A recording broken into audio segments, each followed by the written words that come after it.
Olá, muito obrigado por você me acompanhar aqui novamente no Dicas da Semana. A gente vai falar aqui sobre liderança. E eu vou trazer um livro aqui que eu não quero fazer uma pregação religiosa, mas que é sobre o método de Jesus Cristo de liderança e como é que esse paralelo pode ser utilizado para a gente no dia a dia.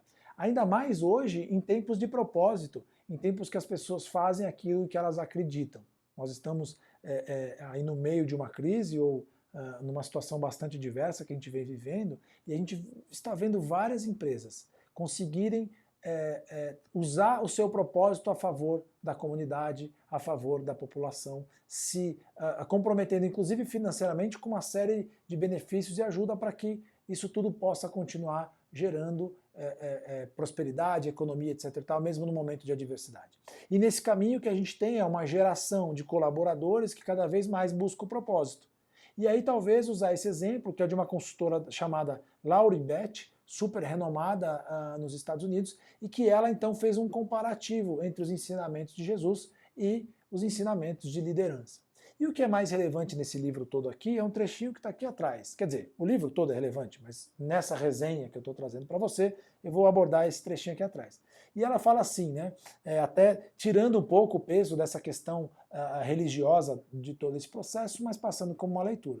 E fica aqui, inclusive, meu compromisso para a gente poder fazer essa revisão com outros líderes, né, sejam eles budistas, evangélicos ou qualquer outra religião que possa ter aí líderes de expressão para a gente poder fazer esse paralelo, porque a essência do ser humano ela é presente em cada um desses líderes. Né? As pessoas são lideradas ou lideram outros seres humanos e as características que os conectam, que os fazem responderem à liderança ou liderarem, são semelhantes. Então ela coloca aqui, a comparação de Jesus ao empresário, que ela faz ao longo do livro inteiro, isso aí é bem legal, ela faz essa comparação de um empresário que tinha 12 pessoas na equipe que estavam longe de ser perfeita. Quer dizer, quem de nós aqui né? Mas, no exemplo, que estavam longe de ser perfeitos. Mas conseguiu treiná-las e motivá-las para cumprirem sua missão com sucesso. E aí talvez aqui esteja a primeira lição do que um grande líder tem que conseguir fazer.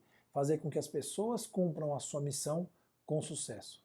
Eu já liderei diversos times e posso contar aqui num outro vídeo os maiores fracassos e erros que eu já cometi, assim como cometi acertos também. Mas eu entendo que a gente precisa aprender com os nossos erros e a liderança é um exercício de treino, de dia a dia, em que você precisa ser muitas vezes subserviente. Você muitas vezes precisa conseguir servir aquele que está próximo. E ele diz o seguinte, né, que o objetivo do líder, então, é construir e não destruir. Então você precisa pegar eventualmente a ideia de uma pessoa da sua equipe, uma pessoa do seu time, e em vez de criticar, você empoderar. Você eventualmente criar, muitas vezes, um artifício de comunicação para não prejudicar aquela ideia, às vezes para não comentar de um jeito que essa pessoa não vai conseguir absorver bem.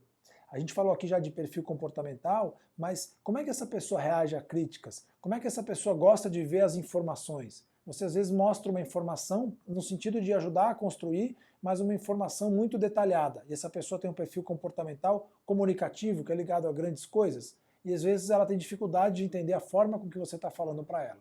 Então a primeira coisa, seu objetivo é construir e não destruir. Segundo, educar e não explorar. Eu confesso que ao longo dos meus vários anos aí de vida corporativa, eu demorei muito para entender o poder e a necessidade educacional de um líder. É super importante que, enquanto líder, você consiga educar, transferir conhecimento, ensinar e entender que aquela pessoa, muitas vezes, em determinado momento, domina super as técnicas e as possibilidades. Mas em outro assunto, que você é o líder dela, numa determinada tarefa, ela não domina tanto.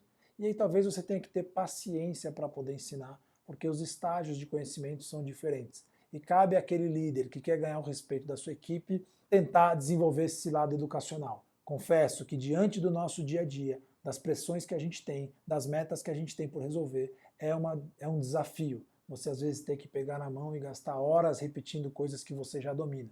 Mas é assim que você consegue construir um time com força e ganhar o respeito dos seus liderados. Outro ponto que ele coloca aqui que é dar apoio e fortalecer e não dominar.